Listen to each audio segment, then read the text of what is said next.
Chapter 2, The American Experiment. Quote, "We have been regarded as engaged in trying a great experiment involving not merely the future fate and welfare of this Western continent, but the hopes and prospects of the whole human race." End quote. This was printed in the New York Daily Tribune on November 27th, 1861.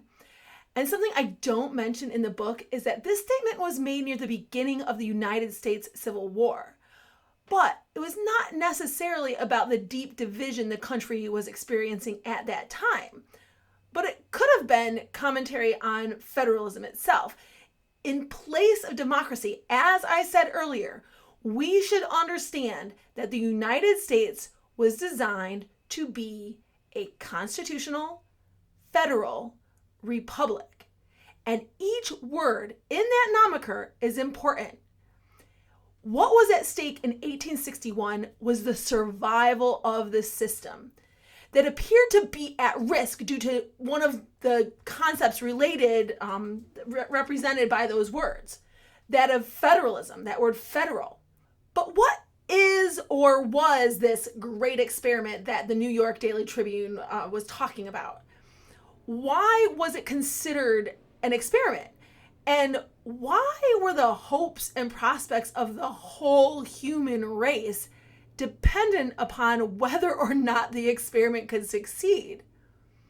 Less than 100 years after the American Revolution, and fewer than 50 years after the War of 1812, the war that some say was the new country's real war for independence, as it tested the new country after it created for itself a form of governance.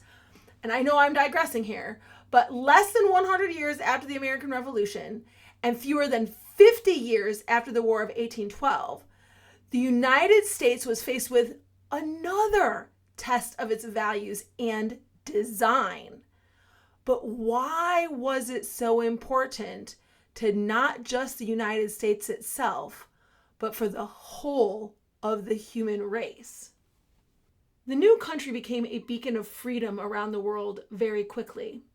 In a world steeped in religious superstition, hereditary monarchies, warring tribes, the zero-sum game of mercantilism and class warfare, the United States promised freedom, prosperity, and opportunity to all peoples, regardless of anything that usually divides a culture. Something available nowhere else. Peoples from around the globe saw the United States as a light in the darkness, evidence that the underdog can win against the giant, that people can rule themselves, and when left to their own devices, grow in prosperity and ingenuity. And eventually, America became synonymous with the freedom every human heart yearns for. And for many of those human hearts, America became a destination they were willing to sacrifice everything for. But the United States is considered an experiment because it tried something new. There was nothing in known history to compare it to. But could this new form of government last? What a great question for a time when the country was fighting against itself. But could this bright society, this bright new society, view human nature and the role of government differently and still succeed? I mean, what was new about it? Well, it was everything the rest of the world was not and never had been. The founders not only recognized individual rights and liberties, but sought to protect them. The founders not only rejected nobility and ruling classes, but sought to prevent those in power from being above the law. They understood the tendency of man to abuse power, and thus carefully constructed a government that made concentration of power much more difficult. They understood the potential of man to do great harm, but also to achieve great good, and sought to encourage the good potentialities of man while simultaneously minimizing the evil potentialities and inevitable corruption. The foundational fabric of this country was woven from many threads, And its best expression is found understanding the ideals written into the Declaration of Independence and from the principles the United States Constitution enshrines, especially when the Bill of Rights is included, with the creation of a constitutional federal republic. An understanding of the new American brand of freedom comes straight from the pages of these two important founding documents. And those two documents were based on the ideals and principles expressed most eloquently by John Locke. Heading: Basis of American Liberty and Law.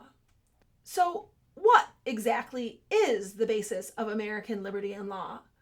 What are the fundamental ideas upon which the fabric of American society was established?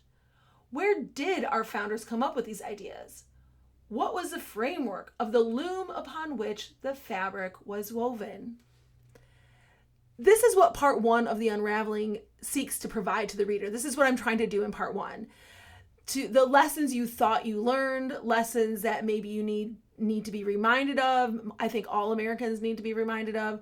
And so when I do interviews or I talk to people about what is my book, the format of my book, part one, I call it a primer to lessons on what you thought you already knew.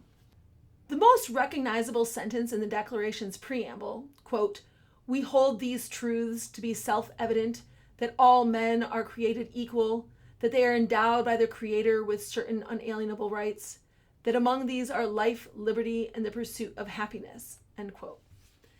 This sentence reflects Locke's belief that all people are equal in the sense that every person has innate, inalienable, natural rights. For Locke, rights are not handed out by governments. They are given by the Creator. And because they are God-given, not government-given, no government has any legitimate authority to take away natural rights from any individual. Among these fundamental natural rights, Locke listed life, liberty, and property. And property, for Locke, also included the right to one's sovereignty over their own person, their own health, their own labor, their own safety. And I think I already discussed Madison's essay on property, where he argues that the most fundamental property one has is in one's thoughts and opinions, the right to one's own conscience. This is in direct contradiction to the understanding of the general will and democracy. Under Locke's social contract, no one can be forced to be free. Each person is already free and entitled not only to their own opinion, but to sovereignty over their own person and their own property. Each individual person has the right and the subsequent responsibility to pursue their own happiness. And Jefferson made a point of clarifying that idea in the Declaration. Quote, "Certain unalienable rights, that among these are life, liberty, and what? The pursuit of happiness," end quote. We have the innate, inalienable right to pursue our own happiness. A government has no business telling us what will make us happy. A majority has no business telling us what will make us happy. Even a strong minority has no business telling us what will make us happy. I could also add here that not even the media or the news can tell you what will make you happy. I think too many Americans today need to be told what to think, what to pursue, and they don't have an original thought or opinion until they hear what someone else thinks or believes, and then they know what to think or believe. We don't do much original self-examination anymore, but it is my right and my responsibility to determine that for myself and to pursue my own unique happiness each and every day. I'm going to stop here for now, but consider whether or not you want someone else telling you what will make you happy. Consider what you need to do to pursue your own happiness, and how that differs from someone else telling you what will make you happy. I wrote another book that goes into this idea much more deeply, but you should read this one first.